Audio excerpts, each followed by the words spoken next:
ఇంట్లో దొరికిన నగదు ఒకటి ఉమ్మ చూడండి, డబ్బుల కట్టలు పడక గది కబోర్డ్లో 1.54 కోట్ల రూపాయలు ఉన్నాయట. ఏసీబీకి చిక్కిన సర్వే భూ రికార్డుల ఉప సంచాలకుడు నరహరిరావు. సో చూడండి, నరహరిరావు ఏసీబీ రైడ్ జరిగితే పడక గది కబోర్డ్లోనే, పడక గది కబోర్డ్లోనే గిన్ని కోట్లు ఉంటే, సో మరి ఇక 2-3 ఇండ్లే ఉండవచ్చు. ఇక ఏ ఇంట్లో ఎన్ని ఉంటాయో, ఆఫీసులు, వ్యవసాయ క్షేత్రాలు, ఒక కథ కాదు. చూడండి, డబ్బుల కట్టలు. నిజంగా నోట రద్దు అయిపోయింది. ఈ మధ్యలో ఏటీఎంలోకి పోతే నోట్లు వస్తలేవు అంటారు, 500 నోట్లు వస్తలేవు అంటారు, 200 నోట్లే, 100 రూపాయల నోట్లే వస్తున్నాయి అంటారు. సో అవన్నీ గీడ ఉన్నాయి.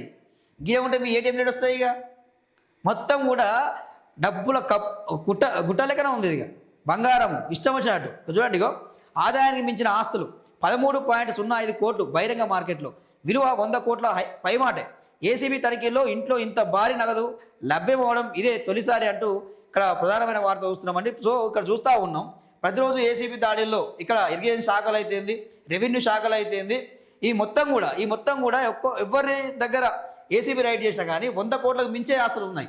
డబ్బుల కట్టలు, బంగారం బిస్కెట్లు, సో నగలు రకరకాలుగా ఈరోజు ఉన్నాయి. సో ఇక్కడ చూడండి, అంటే బీఆర్ఎస్ గవర్నమెంట్లో ఒక్కొక్క అధికారుల దగ్గరనే ఇన్ని లక్షల కోట్ల బ్లాక్ మనీ ఉంటే మరి రాజకీయ నాయకుల దగ్గర ఎంత ఉండాలి? అప్పుడు ఉన్న మరి మాజీ ముఖ్యమంత్రి కేసీఆర్ దగ్గర ఎన్ని కోట్లు ఉండాలి? హరీష్ రావు దగ్గర, కవిత దగ్గర, కేటీఆర్ దగ్గర, అప్పుడున్న ఎమ్మెల్యేలు, మంత్రులు, ఎంపీలు, సో వీళ్ళ దగ్గర ఎన్ని కోట్ల రూపాయల అవినీతి సొమ్ము ఉండాలో ఒక్కసారి ఆలోచన చేయండి. అధికారుల దగ్గరనే లక్షల కోట్లు ఈరోజు బయటపడతా ఉన్నాయి.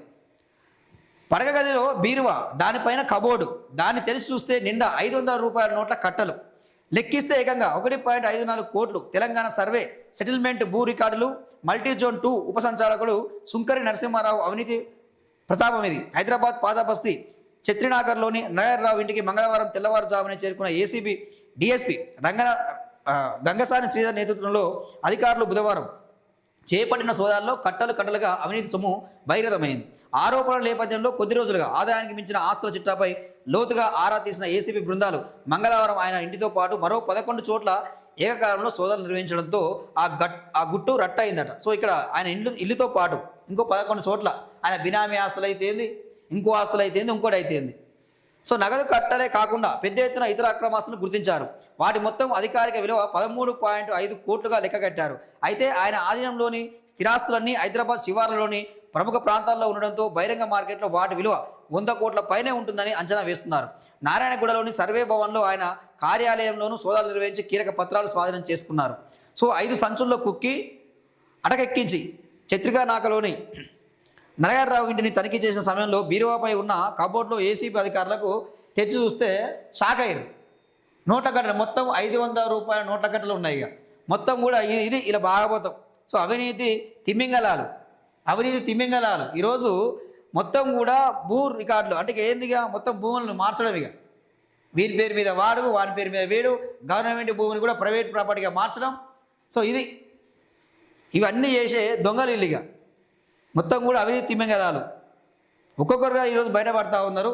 సో ఏసీబీ రైడ్స్ ఏకకాలంలో వాస్తవం చెప్పాలంటే ఒక్కొక్కరుగా చేస్తున్న ఇంత ఉన్నాయి. ఒకేసారి ఏకకాలంలో తెలంగాణ రాష్ట్రంలో ఉన్న అందరు అధికారుల మీద ఒకేసారి ఏకకాలంలో రైడ్ చేస్తే మాత్రం పెద్ద కుప్పనే ఉంటుంది. ఇక పెద్ద కుప్ప ఉంటుంది, నోట్ల కొట్ట కుప్పలే ఉంటాయి. ఇక సో ఇది జరుగుతున్న విషయం.